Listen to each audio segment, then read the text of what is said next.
হু আরে ভাই আমি তো মজা করছিলাম। আরে ভাই তুই, আমি তো ভয় পেয়ে গেছিলাম। ভাই আমার ওখানে কিছু গড়বড় লাগছে, তুই এখানে দাঁড়া, আমি গিয়ে দেখে আসি। কে ওখানে? চুপচাপ বেরিয়ে আয় বলছি, নইলে কিন্তু এর ফল খুব খারাপ হবে। ভাই ফজি, একদম চালাকি করার চেষ্টা করবি না, হলে একে এখানেই মেরে ফেলবো।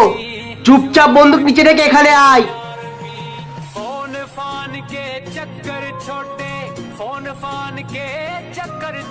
ওখানেই বস। এবার বল, হিন্দুস্তান মুর্দাবাদ। না, আমার হিন্দুস্তান জিন্দাবাদ ছিল, আছে আর থাকবে। ভারত মাতা কি জয় হিন্দুস্তান জিন্দাবাদ।